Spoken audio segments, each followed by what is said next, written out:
You're all eating rice, goddammit. Style. and Mikazi hates all of them at the same time. Speaking of eating, go ahead, keep talking. I got me a porch up here. And so I'm sure you do. What? We're just gonna start this shit live. The only time I caught the Holy Ghost was when I was in church drinking. Like they're two dumb dudes. Welcome to the latest episode of Sarat and Chris's Movie Therapy Podcast. I'm starting it off with a song. I think Marcos is probably in love. Nothing to fuck with. Wu-Tang Clan ain't nothing to fuck with. This is the Black Asian connection. What would be? I'm just gonna ask this real quick, Chris. You arch your eyebrows, dog. Look, man. My man be like, there's a story behind it. You Dominican, which will actually surprise your eyebrows ain't done. You know what I'm saying? Because that went out like in the same year that they gave it. I was like, nah. Nah, we moved to the barbershop, and we was raised with Puerto Ricans and all kind of stuff. They would do your eyebrows for you. You know what I'm saying? Hold on. I ain't never been to a barbershop where they would do it for me unless I asked. But either way, they did it. I ain't never did it. I'm a man. In New York barbershops, if you're like you and Sarat be getting your eyebrows arched, they'd be like, "Hey, well, one of us gets pussy." What, bro? Yo, you should get another piercing like on your cheek down here and just run a chain. No, I'm not fucking like dude from fucking 300. No. Hey, Marcos, do you have green on your shirt? Yeah, a little bit. I can see your. It's changing colors. Hold on, let me. You look like you're trying to hide the cleavage.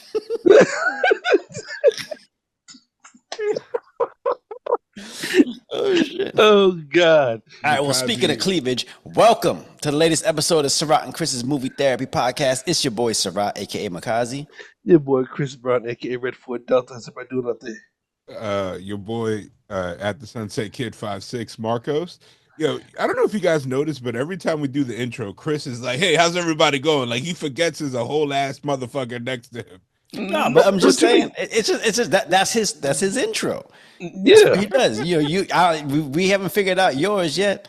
You gotta get that. Get that natural flow going. You know, you might get your turtleneck. Whatever, it might be too tight, and it's if we got to change the flow and put some rock, then you would let me come through the finish. You know. Okay, we should probably do that. I should go second. You know. I mean, I think you might need to bump up your volume a little bit on your voice. You got cold or something?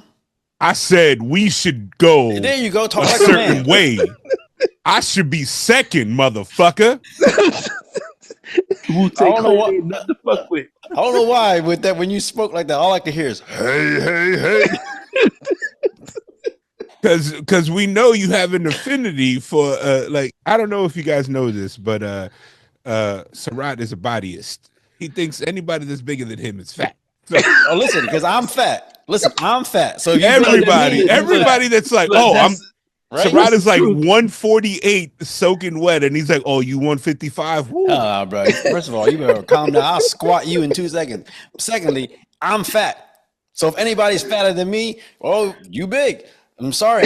I'm right now. I'm stuck between a big and a big. That's all I'm saying. Hey, I've stood next to you, so I understand how you feel that everybody's big. It's like I'm small. Everybody big. I get it. I get it. Sarat got stools all over his house so he can reach it. First of all, you ain't never been to my house, so how you know that? Secondly, Chris told me. Chris left the camera up there. If y'all don't know, Sarat has a ladder that leads him to climb into his chair right now. I love him though. I love you though. Sarat's house is shooting ladders. I jump into my chair with a trampoline.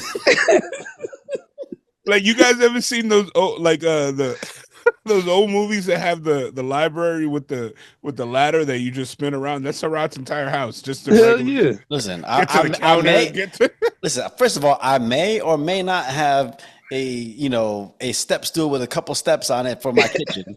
But fuck y'all. He's a step stool. Y'all out here just short shaming me. Look, man, you always over here weight shaming us. First of all, listen, I'm observant. I'm observing. I see, and I commentate. That's what I do. I mean, at your height, you could definitely just see. It's like, I see that up there. I know about that because I've seen it. Hell yeah. Speaking of seeing it, this movie that we just seen, Marcos, you picked it, and I feel like, you was probably in your feelings or something. That's why you really wanted to see this. But why don't you let the people know what movie we watched? Of course, we saw the 2024 action comedy Love Hurts, featuring my homeboy QUAN, aka from what is it? Anywhere, everywhere. I'm not. He was also featured in Indiana Jones. I'm not gonna. I can't remember his name because last time he's known for Booby Trap. Yeah, Kwan. He's from Everything Everywhere All at Once. Yep. I believe he got nominated for that, or he won. I think he won the Oscar for. He's had an amazing career resurgence. He's always been working, like, of course, he's been a stunt coordinator. He's been a choreographer. Really? Guy. I didn't know he was a stunt coordinator. Tell me he did all his own stunts in this. You know what? I was looking at. I'm very good at like picking out. You can't say you're very good. Someone's got to tell you you're very good. Sorry, right, Chris? I've had. No, you ain't. Yes, I am. Listen, all the fucking you did. You got 2 kids. You're not that good. That's what his homeboy told him. He's like, "Hey, Chris, I don't know if anybody's told you."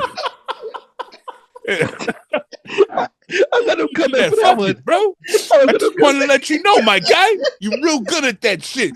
The way you be thrusting it, the way you be like, like yo, that's Marcos, fire. Don't do that, camera, Marcos. That's that part in the fucking Big Pun video where his belly pops out the shirt. Oh man. Here we go. You know what? 2 seconds in, Sarada's like, belly. I got no comeback for that one. I ain't got no kids, so apparently my fucking is subpar. Well, you just said last episode you can do a lot in 6 seconds twice. Twice, exactly. I'm efficient. I think people just you put me over that one. You like that, huh? My homeboys tell me all the time, like, bro, good game, B. You be killing it. That's nah. Okay, so the movie is Love Hurts, and again, action comedy. You don't really see like I don't want to say you all really see, but I feel like a lot of action movies nowadays always try to throw in the comedy as well because I think they're trying to apply to a larger audience. Yep. But I think this movie hit the mark in terms of the appropriate comedy because it was like. All right. Well. First up, did you, Marco? Since you picked the movie, did you like the movie? Of course, I liked it. Now the plot. Of course. He said, "Of course," like it was Old Country Buffet. Of course. This guy again with the eating jokes. This guy, man, is like, man, did you pay for a child seat for this movie? Hold on. Watch it. Ready? He sat up. He's like, "Hey, you ain't gonna talk to me like that.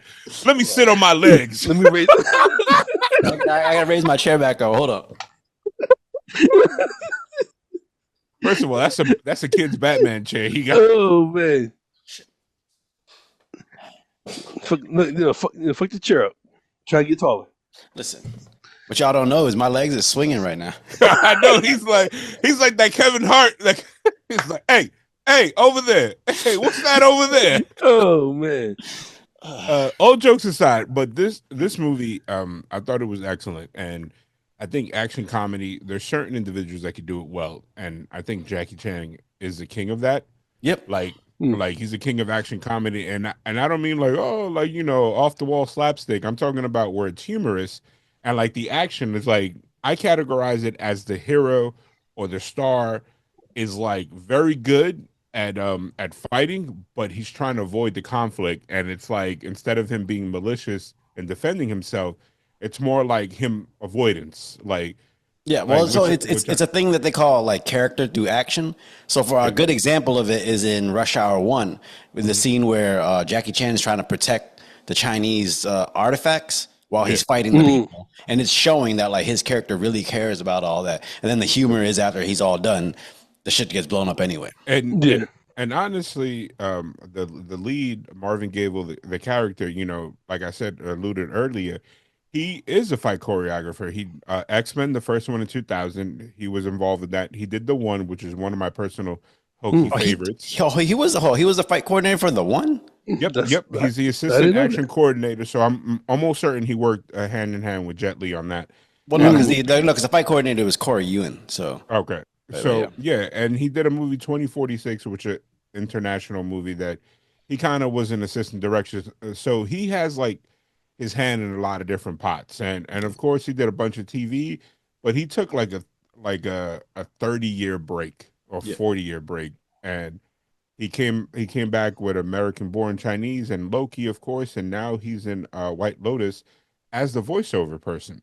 I don't know if you guys picked up on that. Being the wife, we love watching White Lotus. No, you did some research, huh?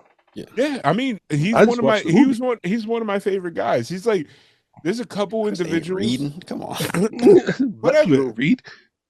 He's like one of he's like a bunch of like my favorite '80s actors that disappeared and came back.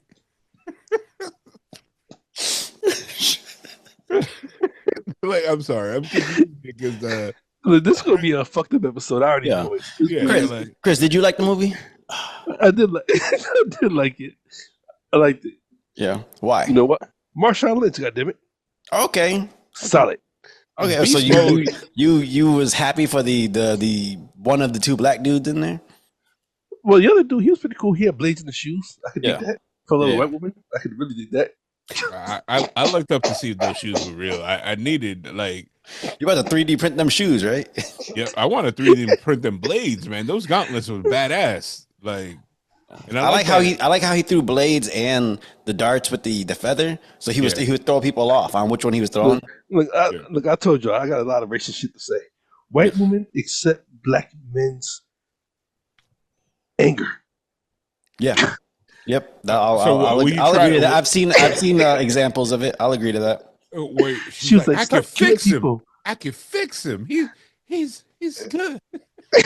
I don't know. I said I like this movie because it was it's an hour and a half.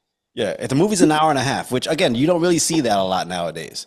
But it didn't feel like an hour and it didn't feel like you skimped on the story or anything like that. Yeah. You know. But I liked the idea that it was an action movie centered on Valentine's Day. You know, the whole through line through a lot of it was, you know, love. Different examples of love going on, which is dope. Yeah, like romantic and, you know, toxic, like familial love as well. There was a couple things that I wasn't a fan of. Like I didn't like that Sean Astin died. I felt like his character, like in the little that they gave him, he got fleshed out enough. They're like, oh man, I like this dude. Yeah. And then for him, Sean Astin is the dude, the big hobbit. Yeah, the cowboy. He was Marvin Gable's boss. Oh, I call him Samwise because that's what I know him as. Samwise the Brave. Yeah. No, that's Rudy, bro. That's Rudy. That's Samwise the Brave to me. But like Daniel Wu was awesome as his brother. Like I'm glad Daniel Wu is finally getting his recognition because he was big in a lot of like Chinese movies, but the dude was born in like Los Angeles. So so English is like his first language. He speaks you know, American and stuff like that. He just would, you know, do a lot of work in China and stuff like that. But I'm glad he's, you know, getting a lot of work in the U.S. You cut the two, Marcos? He speaks American? Yeah, speak American. He speaks American. I mean, not English and American, two different things. There was like, if you are a fan of certain movies in the action movies in the last few years, there was a couple individuals there that I like seeing them work, like Cam Gennadot. Cam Gigante. Yeah, I don't know. Sorry, I don't know. In Twilight. No, but I remember him from the MMA movie with the Never Back Down. Yeah, he was excellent in that, and then he was in a couple other movies. He's like an action guy. Like I like him. Like when they use him, he's like really cool. Him and oh my god, the dude from Alpha Dog. That he was also in Ben Foster. Yes, him and Ben Foster are like they're both interchangeable. Like they have acting range. I know Cam is not as like, you know, a great actor as Ben Foster. Yeah. But like they're both like really intense dudes. And I'm glad that Cam got a movie where it went to the theaters because he's been in a lot of stuff that just goes straight to streaming. Yeah. So this is good to see him.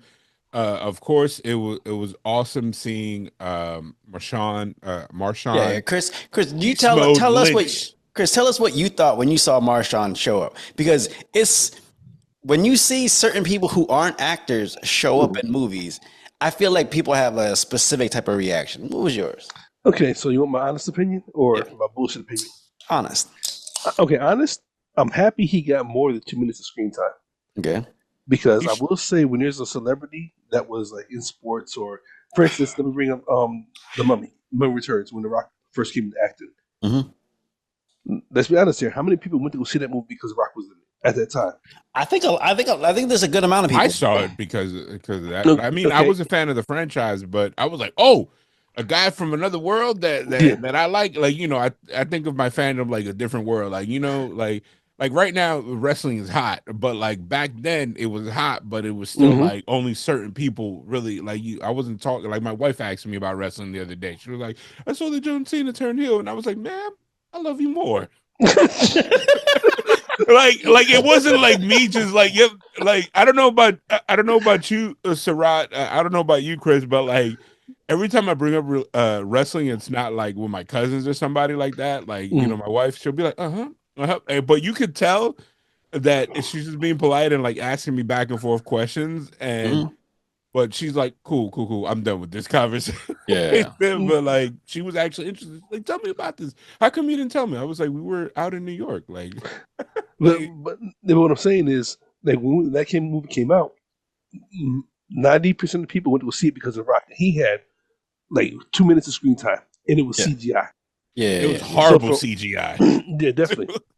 So for Marshawn Lynch to step into the movie, and he actually was in the movie. I don't think he was acting, but I don't think he was trying to be anything different. You know? They clearly hired him because they're like, okay, like your personality, do that. Yeah. And I like that. Like, even when he was like beast mode attacking the dude, you know what I'm saying? Yeah. That's he's known for. I actually like that there was a celebrity that was not an actor in the movie that got proper screen time for the fans. Yeah. I mean, let's not discount his experience. Marshawn Lynch has a lot of credits. He was in Murderville. I don't know if you remember that impromptu Netflix show where I heard Murderville's the one with Selena Gomez, right? No. Murderville is the show with Will Arnett that they basically everybody improvs and they drop in a celebrity guest, and it's like a murder mystery that they have to figure out towards the end. And like he showed his range there, and he's been in a bunch of shows as himself. So the guy is funny and he's like charismatic. So I like that they wrote this role to suit him, because it's like it didn't seem like a stretch. It wasn't like he was like you know, like I'm sure they let him, you know, kind of like improv some of his words in there, because there was some stuff that he said that I was like, oh, it just sounds like it's just Marshawn talking and the other actor kind of just playing off of that. Yeah, you know, kind of like thing. He did do the one thing in this movie that I kind of hate, and it happens sometimes with you know, celebrities and stuff when they put them in movies. For example, you guys ever seen what was it? Is it Takers? Takers with fucking with Chris Brown, T.I. with T.I. Yeah, and Idris Elba, and you know when they was doing the fucking heists in the fucking with the what is it, the armored truck, and all you hear is T.I. going, "Oh shit, look at this man right there. Oh, he going crazy. Oh shit," and like, oh yeah, he was in the road or whatever. Yeah, so in the scene, because he's not even doing anything, he's just sitting there commentating the whole thing. And then when Marshawn was, you know, fighting Marvin, all you hear is, "Oh yeah, take this or that. Oh shit. Oh, he gonna throw me over here." And he's making those little comments. I'm like, that's a little too much. Just take that out and just do the scene, bro. With somebody like Marshawn, that you know he's a big personality. Like going back to when he what was it, the Fridays? You remember that video that he dropped years ago? He's a man ahead of his time. Where he was like, he apparently used to go to this Friday, and where people dispute that was like it was bullshit. Like one of those chain restaurants. Yeah. And he came back after he was like a superstar, and he was like, "Oh yeah, I remember this stool. I remember this," but it was like all bullshit. But like he was selling it like it was real. Go watch that video; it's funny, and it's kind of like that's his humor. The one thing that I died laughing, and it was a short little stunt that he did, is when they threw the fridge, right? And then Marvin is getting up, and all of a sudden he like torpedoes himself towards Marvin, where he's like completely perpendicular with the ground. And I was like, yo, how did they man had a running start and like head first into this man? And that shit made me laugh because he's a bigger guy now, but you can tell he's still like in great shape, like in terms of like cardio and everything. Yeah. Speaking of stunts, like what did y'all think of the action in this movie? Chris, you go first. What did you think of the action? Honestly, I was actually a little disappointed in the action. What? No, time out. Hear me out for a minute. Now, this is somebody that thinks the Raid 2 dope movies. Even we talked about when we did. I thought you were gonna say it wasn't good. I was about to log off. Oh no! It was good, but it wasn't up to par. If that makes sense. Wait, what? I don't know if I agree with that. I don't agree with it because whoever edited it, maybe it was editing. There was pauses and hits that shouldn't have been paused. It's like they wanted you to see the movie before it came. I can see that. You know what I'm saying? Yeah. Versus like my favorite movie is the Raid Redemption. That shit is fucking off the chain. Yeah, you know what I'm saying? Yeah. There's no pauses. In the other movie you showed me, Tony Jaa, the steer. Oh yeah, the Protector. Yeah. No pauses. They're fighting. You know what I'm saying? Yeah.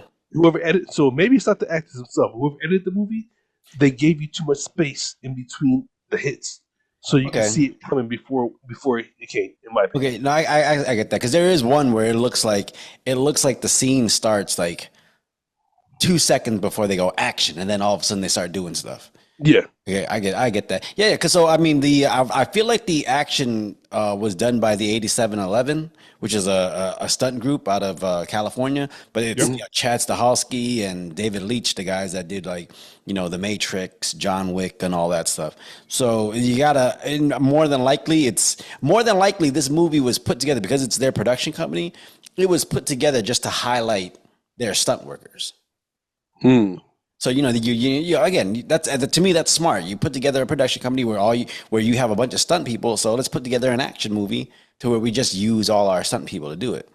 But I thought the action was good. The only reason I don't agree with your what you said is because I feel like the action in this it's different. This is more like a Jackie Chan style fight scene versus like a Raid style fight scene, which it to me it's two different feels. Yeah, like the Raid is supposed to be brutal. That's what that genre of action. That's why those movies were brought over because the director took that Thai style of fighting and gave it a little bigger Indonesian. budget. Indonesian. We all ain't alike, bruh. This guy. Look, anyway, they brought that that in Indonesian. You're all eating rice, goddammit. Style. and Mikazi hates all of them at the same time. Speaking of eating, go ahead, keep talking. I got me a porch up here, and so I'm sure you do. What?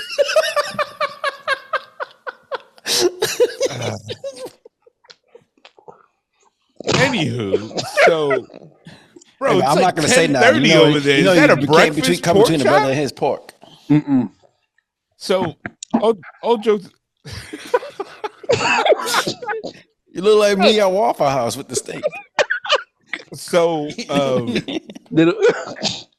so tell you. So Key was the he did his own stunts, and so did Marshawn Lynch. And you're correct about the stunt team. Yeah. Now, the only thing that I'm upset about this movie that hopefully the home release gives it a bump is that it barely made its budget back, which in movie terms, that's not good because they probably spent like a good $5-10 million on advertising, and it's just what's typically a slow weekend for action movies. Yep. But they they got caught by that because they had Hard Eyes, which didn't do great itself, but it was the #1 movie that weekend. And then you had Dogman and a couple other movies that were kind of like leading in, and everybody was waiting in anticipation for Captain America. So it was But, kind okay, of like but here's the thing. I feel like, again, this type of movie is like right up my alley. But I feel like other than maybe one trailer that I saw, I didn't really see a lot of advertising for this movie. And I feel like if this movie advertised, in the right spots, like you again, talking about if you advertised on a Monday Night Raw or something that's like geared towards men, it would have been made a lot more of a splash at the theaters, or even like, and I'm not sure if this is gonna happen. Like, let's say Netflix acquires this film. Like, I would love to see a Monday Night Raw crossover because it's already on the platform. You notice that Netflix likes to push their shows and movie releases around the when they're releasing by having the people cameo on Monday Night Raw or being presented in the crowd. Like, this is something that I keep telling people about it. Like, the critics weren't too happy about it because they want to see more of a everywhere always at once like performance from Key. But it's like, no, this is a completely different movie. That movie was about finding yourself and and your life when it comes around. When this is it's a straight up like action movie that has comedy in it, and it also tells the loosely put together tale of a guy that's like, what, he's always been a pushover and he's kind of like a people pleaser, which is like basically what the lead character was trying to tell him. Like, the love interest of the girl that came back, she was like telling him like, yo, you've never been yourself, you've always make others happy, and it's like that's the moral of this movie. Listen, when it comes to the love interest, fuck that raggedy bitch. Sorry, but listen, you didn't like Rose. Why at the end of the movie? At the end of the movie, all I felt was like, hey, like, she's just using him to get what she wants. That's how I felt. No, time out. Can we give a shout out to a Black Asian connection? He got to kiss the black girl. Listen, it ain't the first time because fucking Jet Li kissed Aaliyah. He did. Yeah. He kissed Aaliyah, but that was a weird thing because he was like her dad's age. Who cares? That's up. She was used to that, allegedly. I'm not gonna say no names. 2 initials, RK. God, Jesus, Chris, go home. I think I will. I think on Ash Wednesday we have an Aaliyah pedophile. Yeah, it's Ash Wednesday. Chris is gonna burn everything down. Poor child. No, but what I'm saying. Yeah. My man is calling it like Jordan, like, poor child. Chris don't do Ramadan because he can't be fasting all day long. But what I'm saying is, like, didn't you? Okay, like, it felt like her motivation was just to get what she wanted. She wasn't trying to, like, she wanted him to find himself, yes, but like, I don't think she really cared, or didn't come across like she cared whether he survived this scenario. It was just, she wanted to get her back, her stuff. I didn't understand why she kept reacting violent towards him in the beginning. She tased him. She put him through stuff, and it's like, oh, it's not because love hurts. Okay, Chris, this is the second time you said that. Explain. I mean, the 90s reference. Gyro had an album, "Pain Is Love." You know what I'm saying? Mm-hmm. 50 Cent showed him that. You know what I'm saying? Yeah.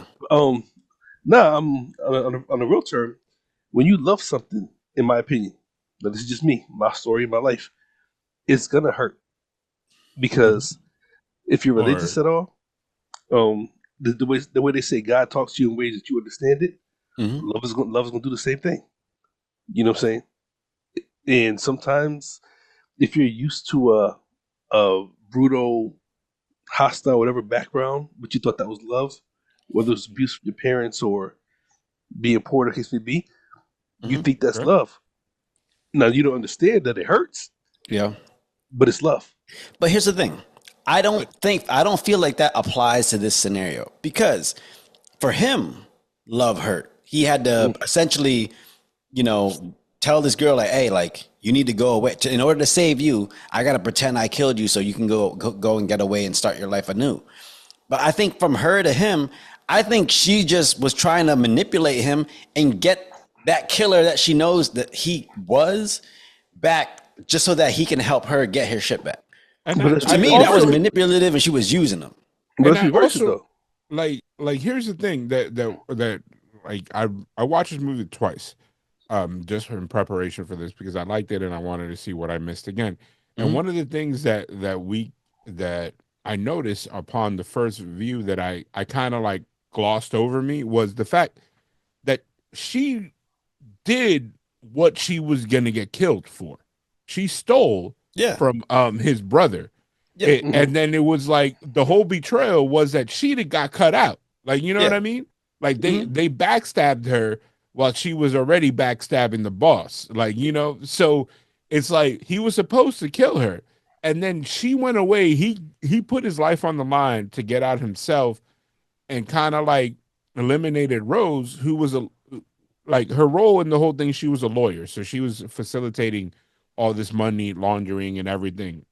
Yep. And she like manipulated everybody, like Mikazi said, to get the preferred outcome. I think the growth that we saw was completely just in Marvin's character. Yeah. His character was in the beginning, he was like, you know, like this is what makes me happy, like completely ignoring his background, like just becoming this former the shell of himself where it's like he was too positive to the point that like it kind of annoyed his coworkers except his boss. And then as the movie went on, he started embracing who he was and kind of like accepting himself to become a more evolved version of himself. He didn't become a criminal at the end. He just became a more layered person. Yeah. And it was kind of like he grew because at first when she came back, he was worried about his life falling apart, his new life. Yeah. And you kind of saw it like even when the house that he was selling or sold at that point was getting shot up, he was still worried about protecting the life that he created, which wasn't truly himself. He was like, oh, we'll patch this up or whatever. And he wasn't really worried about getting Rose out of there. And then he started realizing by her actions and his brother's action and Cam's character's action that everybody had a self-fulfilling purpose as to why they wanted it. Like even his brother no, go talk to Chris. Let me go. His brother was kind of like his brother was trying to manipulate the situation because at the end of the day, he knew that his older brother would be the animal that he wanted it to be. Mm-hmm. Like his brother knew, like his brother picking him to eliminate Rose, knowing that how much he cared about her, that he had a crush. He knew that he could pull that trigger, that he could be the killer that he wants him to. Like at the end of the movie, I don't know if you guys picked up in the dialogue before their fight scene. He said he was like, I don't care about the money. You know, he was kind of like, I just want to be able to control you. Want to be able to like, you know, he kept saying like, he's my weapon. Mm-hmm. I can push him because again, you know, his character Marvin, he basically just did what people wanted him to do or expected him to do, including people in his new life. So that's what I'm saying. Why love hurts, because if you look at the relationship between Rose and him, whether she manipulated him or not, he loved her and it hurt him. Mm-hmm. His brother, he loved his brother and it hurt him. You know what I'm saying? Yeah. Like, no, I get that, but all I'm saying is, the growth for him. I get why the movie's called Love Hurts, and I get it applies to Marvin. I'm just saying her character was a piece of shit. I mean, he was surrounded. Like the only person that was legit and caring about him was Sean Astin's character, and they killed him, which freaking sucks. Because I'm like, yo, like Cliff was a good dude, like, and then in the scene, he basically was like explain why he cared about him and why he accepted him into his family, and then you know, in typical Marvin way of showing his affection is he did what he thought that Cliff expected of him, which is selling all these houses and becoming the top salesman and becoming this perfect house or realtor. Like that's how he shows his love to somebody that appreciates them, is doing the best that they can. And I think he did that with his brother throughout earlier, you know, before he was the real estate person. Okay, so let me ask you this: how many people do that on an everyday basis? Everybody. Like I think a lot of the like growing up, you know, reflecting on relationships I've had with females and friends, there's certain people that don't know how to be themselves. There's people that are like, you know, oh, this person appreciates me. Let me continue to do something that I know makes them happy so they can appreciate me more. If I stop doing this, they're not going to like me. Like, you know, in general terms, like you guys all gone out with a girl that knows, that believes that the only thing that they can offer you is sex. And then they're like, oh, huh? I ain't never did because I have quality. Well, there's certain girls like there's an example when I was younger. There was a girl that I used to know that we hung out, and it wasn't even romantically. It was like, you know, my friend was dating her, and then they broke up, and we went to the same high school. My friend didn't, and then like I was one of the people that had a car my senior year, so I was like, all right, let me drive this chick home. And I stopped and got her McDonald's, and like, you know, dollar menu. This is back in like the early 2000s, like late 90s. You got that McChicken special?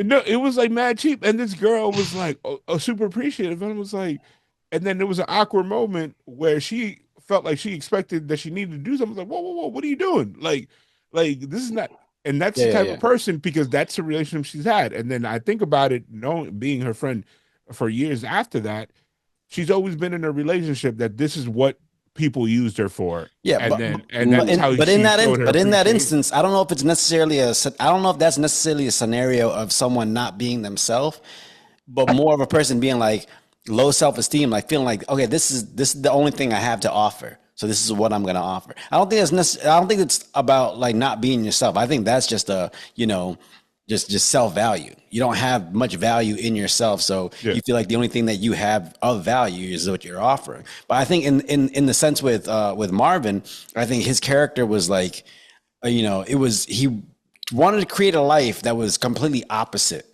of the life he was just living because of all the turmoil that came with that life before, you know. And so he's sitting there trying to protect that. Do you guys have any instances in your life where you felt like you, in order to distance yourself from some shit in the past, you kind of gravitated towards things that, you know, were the exact opposite of those moments in your past? I personally, go first. I mean, let's put one of the old sayings to the test. If you want something different, you gotta do something different. Mm-hmm. You know what I'm saying? So why would you not? If you're used to doing this one thing, or, you know, some people, and it didn't work for you or it hurt you, whatever, why not do the opposite? Do something different. So yeah, definitely. I think that's why I'm so cultured. You know, even when it comes to music, people, whatever. Like I'm never gonna push anybody away until they give me a reason, because I feel like what can I learn from you? You know what I'm saying? Yeah. You're definitely cultured. That's why you're wearing that blade ass shirt. Looking like blades in a fucking jacket. Hey. Yo, that's a zip up tank top. Don't talk about a zipped up tank top. Don't talk about my blade. Like, okay? Look, you just buttoned your whole cleavage up, so leave me alone. Okay? First of all, I buttoned my overshirt. It's a comfy shacket, because I have green logo on it, and apparently it looks like I was being run through by the seat behind me. Like, oh no, Marco's got a hole in his chest. Some of the folks I see up here. That's what I'm saying. I mean, it's no secret that, you know, I've gone through a divorce recently, and after that, you know, I'm the type of person who, you know, I never really stepped into relationships and stuff like that unless I felt like it was something that would, you know, escalate to something more, you know. And after all that went through or happened, I kind of just had to sit down with myself, and like, you know, I felt like I needed to change who I was. I said, okay, maybe I should just go date casually. Maybe I should just go, like, you know, not have these structures that I had in my life, thinking that these were the things that were going to lead me towards a life of, you know, opulence or, you know, success. And it took a while to realize that, like, hey, no, like, sometimes it's okay. It's okay to be that kind of person, that type of person you were. It's okay to be like that, as long as you're making sure you do it for the right reasons. Like the girl you were talking about who was offering it up. Like, if you want to be a hoe, go be a hoe, but don't do it because you feel like everybody wants you to be a hoe. You know what I'm saying? And so, like, you are.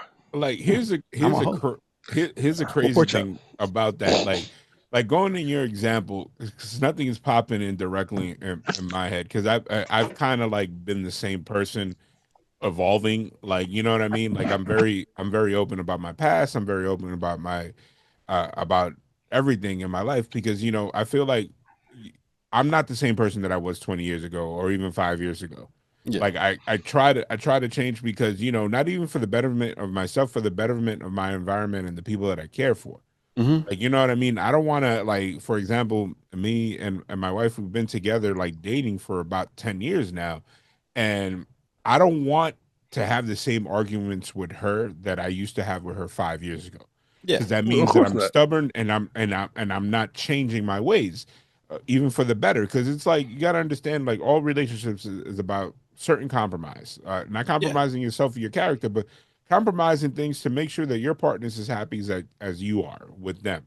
So, like going back to you were saying, I've seen examples where people, like, let's say, and this is, I'm not attacking anybody that's like this, but like, you ever seen somebody that has been in the streets, like whether it's a man or a woman that just be out partying and everything, and then they, I've seen and them. then, I might be and seeing then, them on camera right now. and then I they, was trying not to say nothing. and then sit there and like they completely, quote unquote, get saved Yeah. or find religion, and then they do such I a found one pussy. that and they do they do a change that Changes, all right. realistically Yeah. Change realistically ointments, change prescriptions. this guy, they do they do a change that it's not sustainable, because Yeah. it's like, I'm not saying that, yeah, finding a calling to a higher power, I I'm understand very that is sustainable. something very No, I get what you're saying. No, Like I'm just sometimes, fucking with you, Michael. But yeah, no, I it's got you. it's like I get what it's you're like saying. Sometimes you try to make a change in your life that's just it's so out of your nature and out of your yeah. comfort zone that like it's hard to sustain it. Then you end up just reverting back to what you were. Yeah, You know? versus a graduate training. It's like you guys work out. It's like, like dieting. Like, you know what I mean? I can't wake up tomorrow and be like, tomorrow I'm a vegan.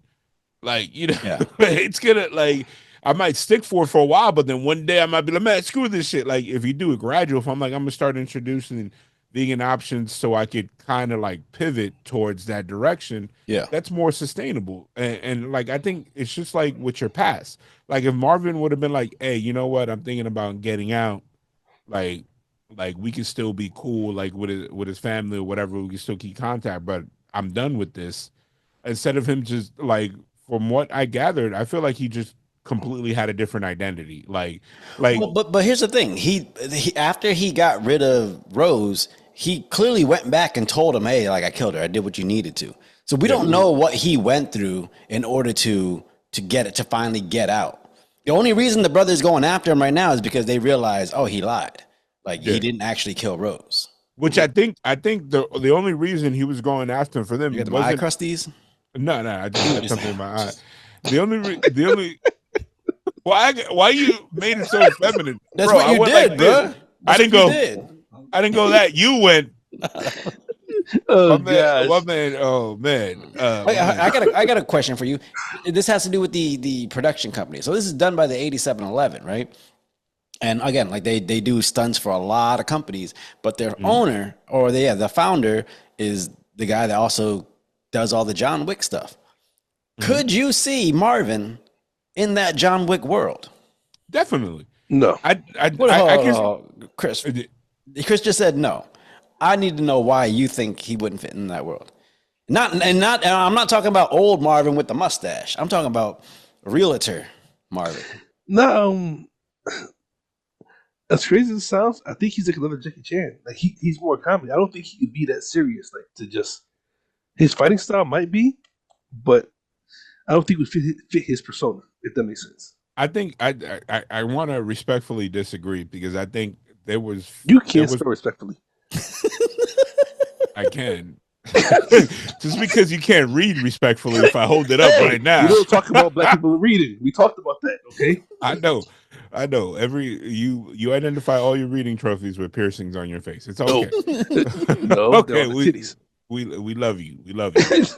But no, I think in the moments where he locked in the Yep. movie, you could tell he knows how to fight. Like, I think honestly, like whether it's old Marvin or the Marvin that we had evolved at the end, he could have beat the brakes out of Marshawn and the other dude that came after him. Like, he chose not to. Like like again, it was more like avoidance, like you know, like trying to care about. But if they came for him, and he could easily turn on that switch Can I call a because. timeout real quick? Go ahead. Okay, let's think about John Wick 4. Donnie Yen's character. Mm-hmm. Okay. Could you see Marvin's character being Donnie Yen? Yeah, because Donnie Yen showed his comedic range. Asian people, shit, just stick together, man. Fuck y'all. Exactly. I got dreams. Wait, I'm not Asian, but okay, I don't understand. Do you think I'm Asian? No, I mean, because okay, if you put Donnie Yen and I'm saying Marvin. What's his name? QUAN. Could you see them go actually fighting each other? I think Donnie would beat the bullshit out of him. In real life, maybe. Yeah, but this is a movie. Donnie Yen ain't really blind, bruh. I mean, I know, but he can really fight. Yeah, I know, but apparently, and so can he can fight. He's like he said, he was a stunt coordinator. I'm just saying the character of like a realtor who used to be an assassin. I feel like that can fit right into the fucking John Wick world. I mean, I could see him showing up and like, because you know the people in the John Wick world always have like there's different personalities going on in there. I feel like that character walking in and then he's got that chipper kind of look to him and everybody's like, no, don't fuck with him because that's the guy. If he turns it on, you don't want to fuck with him. So QUAN is a second-degree black belt that has been studying since before he was in Indiana Jones and the Temple of Doom, and his master is Tao Liang Tan. So don't say master around Chris. It's PTSD. So he's legit, and he's been doing his stunts and action sequences since he started acting. So yeah, I think he's legit. So he might not look as jacked as Donnie Yen, and Donnie Yen does know a lot more martial arts, like because he dabbles in everything. But go and look at his training videos that he has like on YouTube and stuff like that. He's legit, and just because he wore a sweater, the guy's probably cut up and in great shape under that. I'm not even knocking that because I mean, I've come to learn body shape doesn't matter. You know what I'm saying? Yeah. If you can fight or you're active, you are what you are. But looking at movie status, and again, it's movies now. Yeah. I thought my top two people I love to see fight is Tony Jaa and I'm gonna say his name wrong, but Ayo whatever from the Raid. Equal Wise. Yeah. You know what I'm saying? Their fighting styles to me are unmatched in my opinion. I get it, but it again, we're talking about movies right now. Like as long as he's capable, a choreographer is gonna help put stuff together. But I'm talking about the character of Marvin, the realtor, former assassin, former like super killer compared to the way they talked about him in the movie. I feel like that character, if you could take him and place him in the world of John Wick, and I actually think it would work beautifully. No, he might show up. He might be in the next. Did you notice that when they shot all the stuff where he had the mustache, it was like the older, like the flashbacks. The look of it was kind of glossy, kind of and like rainy, kind of like the way the John Wick movies are. So it could. I honestly think, yeah, they could go toe to toe, and honestly, and I think they could have done that if they want to do like a part 2, which I don't know, based on the returns on it. I don't know if it's going to be, but I would love to see the prequel. I would literally take him and implant him. I would take that character and just implant him into a John Wick movie, so that you get that connection. It might make people go back and rewatch this movie. So Chris, think about this. Remember how he kept protecting the award? Let's say Marshawn Lynch or somebody's character or his brother even would have taken the award and like broken and ripped it and burned it. I think he would have snapped because that award to us as the award. Yeah. Excuse me, I'm Hispanic. I'm sorry if I mispronounce certain words. Okay. And it's crazy that you're saying this with a guy that had a heavy accent in Indiana Jones, his first movie. So, anywho, okay. So the certificate that he was carrying, does that sound better, Sarat? The certificate that he was carrying, like, represented the fact that he is like that's tangible proof that he's changed and he's providing value in this new life. Yeah. So it's just like, like the memory for John Wick and his dog. Like it wasn't the fact that the dog died, it was what it represented for the character. So do you guys have anything in that? Do you guys own anything or have anything in your life that represents like a shift in who you are as a person? Well, not necessarily a shift, but I have some things that are not.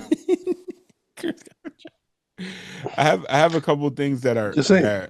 But if okay, hold on. But if someone got rid of your or if you lost your Jack Daniel's Jack or someone like destroyed it, whatever, would you like what was is it that much of a I get I get if you had like a bottle. Hold on. Fuck it, it's in the kitchen. Like what'd you get? Did you win that like an award? You turned in like box tops? No, it was a gift. Box top. No, no, it was a gift. But okay, so Jack Daniels for me is it reminds me of where I've been, reminds me of where I am. It lets me know to keep pushing forward. And it comes with a whole lot of bad shit. Trust me, it's alcohol. But Jack Daniels itself is what? Not that jacket. We're talking about like something that is like literally. But he said it was a gift. So where was all okay? Like, so okay. Where did that come from? Like, an ex that I dated. You know what I'm saying? So is it the actual Jack Daniels that's the representative, or is it that Jack? Well, I guess it's a Jack Daniels. Like I don't care if it was on a fucking t-shirt. The fact that it was a gift that somebody knew that this drink means a lot to me. Mm-hmm. And Sarat, you know me, I took my alcohol bill was $800 a month. Mm-hmm. It used to be. Yeah. That's a whole lot of money for alcohol. You know what I'm saying? To what it is now, it's just knowing that I know where I've been, I know where I am, but just keep trying to get better. Yeah. It's evolution for me, if that makes sense. Yep. What are you, Marcos? Me, honestly, not to be Debbie something Downer. that you in 3D print. No, not to be Debbie Downer is the rosary that my mom that I gave her like 10 years ago. Like unfortunately when my mom passed, it was one of the things that she was wearing, and although it was broken because the rope was tattered, it's a bead and rope like rosary. So I have it and I have it in a jar, and that's something that I look at on a daily basis, because it's like if it disappeared, if like somebody like threw it out, like so like, oh, it's a broken thing, like why is this here, and they toss it out, I'll be very, very upset. Yeah. And like and one of them is also a picture that my uncle gave me of me and my dad when I was like a baby. Like my dad had me in his lap, and like you could tell he was talking and like just holding me. Like it's a picture that my mom didn't have, but he had, that was part of his personal effects that I never knew about. Like that, those are two things that like if I had like a vault or like I needed to keep, those were two items that I would. Yeah. You know, like you ever seen Richie Rich when they go into the vault and the guy's thinking like, where's it going? It's like, no, this is stuff that's like irreplaceable for us. Like, you know, it will go there. Yeah. What about you, I have these insoles that I stopped wearing to appear taller, but I'm just kidding. No, it's my first pair. For me, it's my first pair of wrestling boots. One, because it was an expensive purchase, and it's the only piece of wrestling gear that I didn't make myself, that I own for me. And I remember it sucks because there was actually a time where when I started wrestling, I had the wrestling boots, and after like 6 months, I tried to do a shooting star, and I slipped off the top rope, and I was like, "Fuck this! I'm not wearing these boots anymore." I switched to wrestling shoes, and so this guy was like, you know, at the wrestling school, he needed wrestling boots, so I ended up selling him my wrestling boots, and like maybe like a couple months later, I was like, "Fuck! I shouldn't have did that." Well, those are my first pair, like whatever. So then, 20 years later, I was backstage at Raw or something, and that dude was like an extra there. So I was like, "Hey man," I was like, "Hey man, you still got those boots?" He goes, "Yeah man." He goes, "Yeah, I don't really," he goes, "They're just sitting there." He goes, "If you want them back, just give me a number." I was like, "I'll give you $400 for them right now." He's like, "Oh, I don't know, man." I was like, "No," I was like, you let me know what you want for them, and I'll give you the money right then." Was my man trying to keep a memory for? Well, I don't think he realized how much it meant to me. And how much I thought about, like, you know, what that meant to in my life. But then one day he was like, "Hey man, if you still want those boots, you know, we can do that." I was like, and I literally pulled $400 out of my pocket. I was like, "Here you go." Just bring them to me next time I see you. And I got them upstairs now, and they're sitting there, and I'm glad I got them back. And yeah, that's because that's like the representative of like the first time I really bet on myself. Again, I didn't go to college.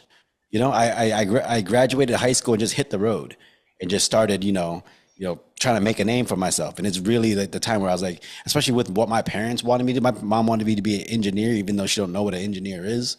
They just wanted It sounds good. What's up? Engineering sounds good. Yeah, exactly. When you come from a third world country and your kid, you want your kid to aim for success, you think doctor, engineer, or something like that. I mean, I'm fucking wrestling at flea markets and then working in a factory overnight to try to just make it work. And so that's what those boots represent to me. But it's that moment in my time where I was like, I'm betting on myself. I'm betting on like what I want to do for my life. So that's cool, man. But yeah, man, Love Hurts. I mean, this is, again, like you said, it didn't really do gangbusters at the box office, which sucks because it's a good movie. Entertaining, fun. Like, I couldn't find anything. Like, if you like action movies, if you like comedies, I think it hits every aspect. So I hopefully it does good on streaming. You know? Yeah, and I also want to see Mark. Chris was about to ask something. What? No, because remember we watched Craven, and we kept saying Homegirl had a problem with her mouth. Do you think she had a problem with her mouth in this movie? No. I think they CGI'd her mouth in Craven when she was saying certain lines. That's where she was from. I was trying to remember where she was from. I thought it was the girl from fucking X3. I thought you loved your black people. Yeah, not all of them.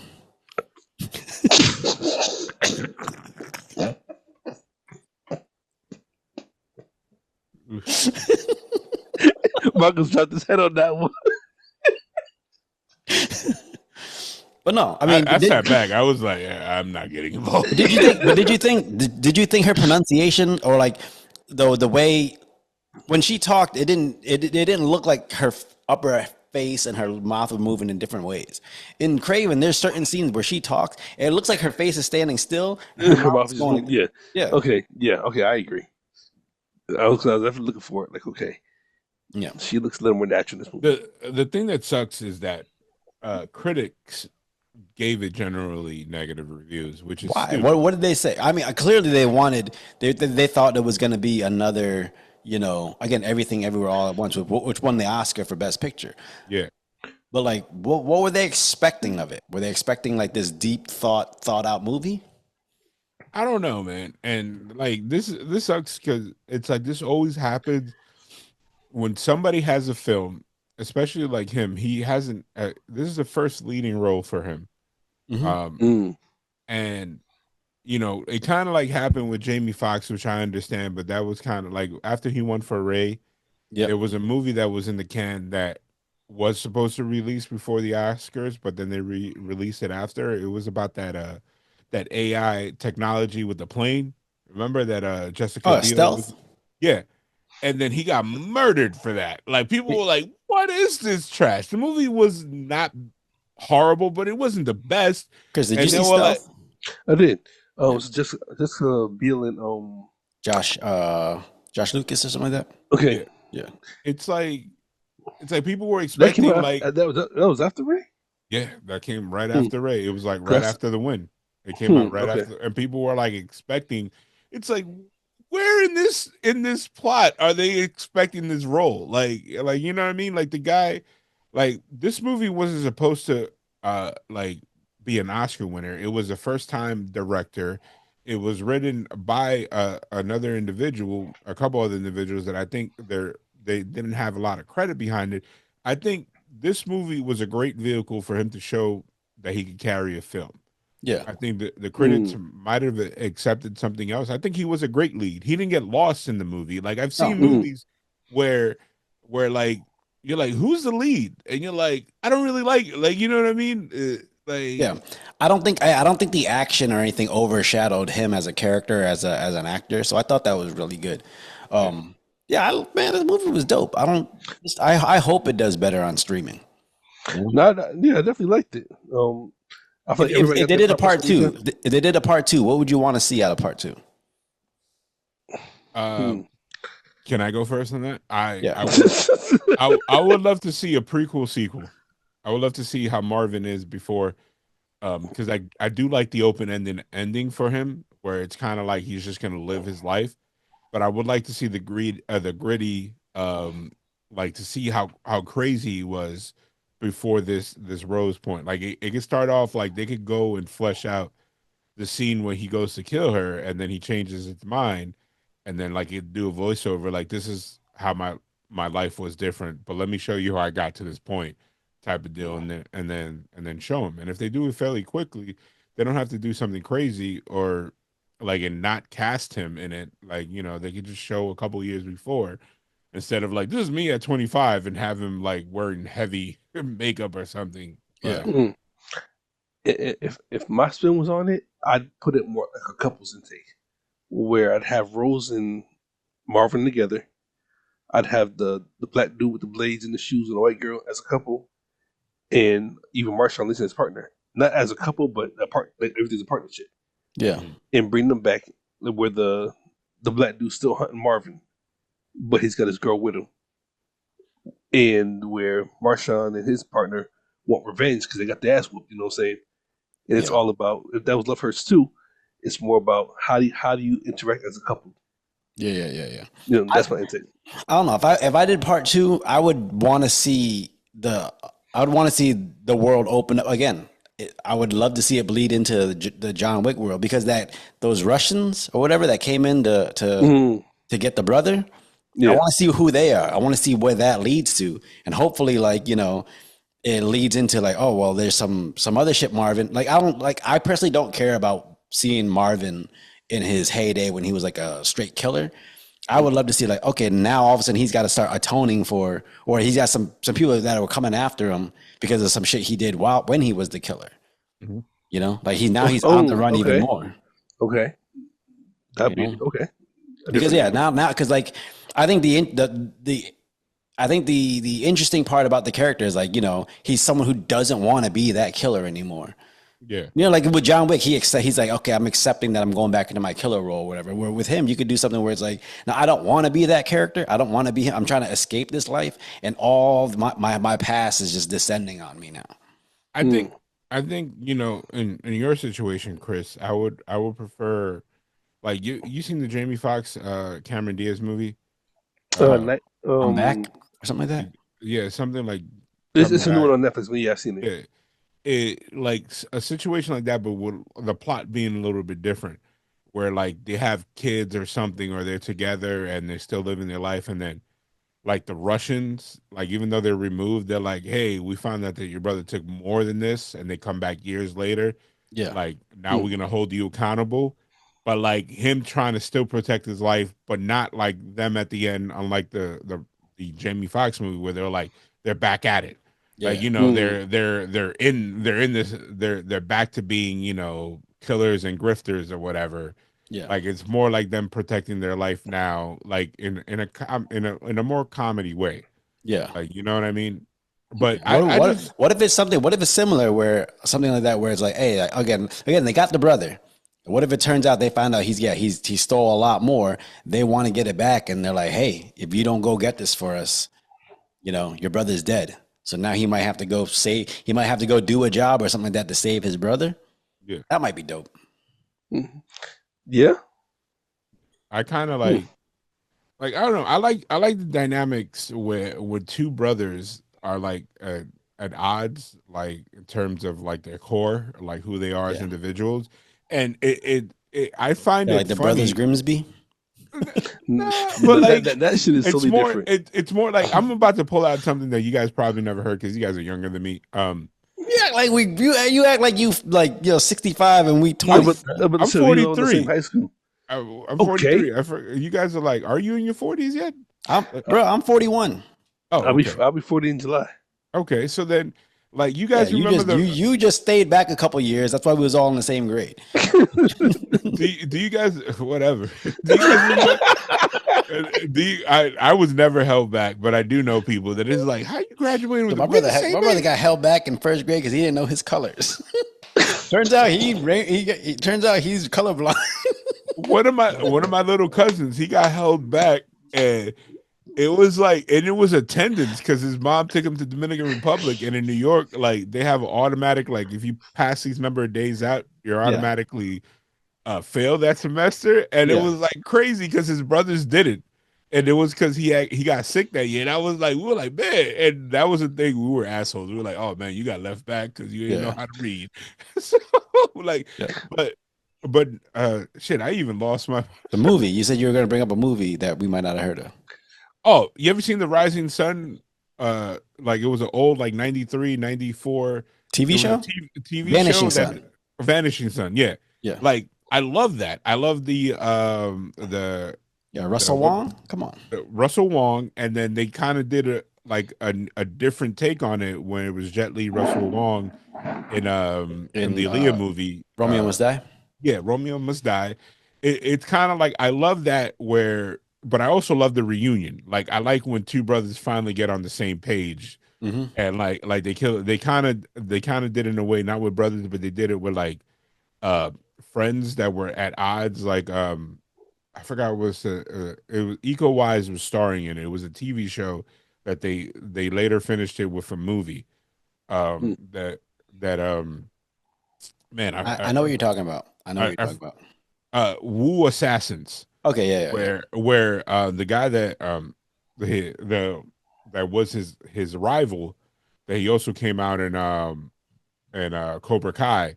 They later, like in the TV show, at the end of the Netflix show, they kind of reconciled and they became a team. And then in the movie, you saw that progression. Like I like that because it's like, that's cool. Like I love when rivals can become like they're awesome teammates because they kind of know the best and worst of each other. Like, you know what I mean? And so it kind of like works. That's like Storm Shadow and Snake Eyes right here. Yeah, like didn't they have in one of the reissues of the movies, the remakes? Didn't they like team up briefly and it was like gangbusters? Like they destroyed everybody. Yeah. Nobody can fuck with Storm Shadow and Snake Eyes. It's just you got Storm Shadow who's like he flip flops depending on what's going on in his life. Where Storm Shadow's, where Snake Eyes is kind of steadfast and like always being good. It's like Goku and Vegeta. Yeah, well, kind of. Except like Vegeta when he had some of that Bulma, he never went back. Like I don't know if you guys watched Daima, like that whole shower thing. That was hilarious. No, I've not watched a DBZ shower scene. Sorry. No. Yeah. It's like so Vegeta was like gonna go off and be Vegeta. And then Bulma stopped him. Like everybody said, Vegeta, stop. And then Bulma stopped him. Was like, if you ever want to take another shower with me, you'll listen to what they're saying. And then like he went from like to like he just came back down. He's like, okay. Like it was the funniest thing in the world. Like Goku, everybody's like, no, Vegeta. And then she said that, my man powered down and flew back down. And he was like, all right, I guess we could go with that other plan. That's all right. So final thoughts on Love Hurts. Since it was my movie, I think it's amazing. You should go out and see it, support this movie. I actually did pre-order the Blu-ray. I don't buy a lot of physical, and this is one of the ones that I'm getting. Yeah. So, Chris? Okay. I like the movie. I think a great watch, a nice could be a family movie, whatever you want to call it. I don't think you'll be disappointed. If you are, then you're just closed-minded because this is just it's an open movie. It's not like extra deep. It's not extra action. I think it has a good balance of everything. So yeah. I love the movie. I'm glad QUAN is starting to get his recognition. His again, like Marco said, his character, his acting resurgence is going really good. And this movie it's just a fun movie to watch. Like it's one of those movies that if you saw it on a plane, you'd be like, man, I wish I had seen this in the theater.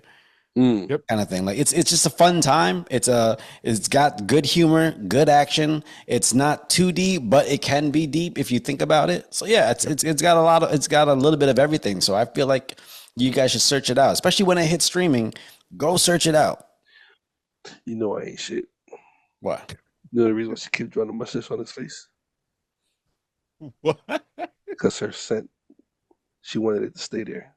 And when he shaved it off, she knew she didn't belong there anymore. Dude, what was up with the other realtor who was the black belt? What? Oh, that was actually one of the property bros. That was the funniest part. That was one of the, I don't know which twin it was, but it was one of the property brothers. Yeah. And like he's another person that died a violent death. Like, I was like, God, he was trying to be something he wasn't. I know. Stop trying to be something you're not. Goddammit. Shit. Like, yeah, because when the dude ran to go get the car, he goes. All right, well, that's the latest episode of Sarat and Chris's Movie Therapy Podcast. Once again, it is your boy Sarat, aka Makazi. Your boy Chris Brown, aka Red Fort Delta. Your boy at the Sunset Kid, Marcos. Yeah, man. Get us back next week when Chris decides on the movie. We'll see. We'll see. I don't know. Medea hasn't come out yet, so I don't know what we do. Hopefully, it'll be a lot more plot and less titties. You need titties. But the ratio of the last one was a lot more titties than plot. That was okay. That was an accident. I'm not mad about it, but it was an accident. A coincidence, as they say. Hopefully, we can watch this one on a plane. You know what? It's like, oh, let me close this browser real quick. You know what? I got such a wide range. It's either fucking cartoons or sexual shit. For some reason, I feel like the cartoons will have a very high titty to plot ratio. I know. I'll let y'all know. I'm a warrior.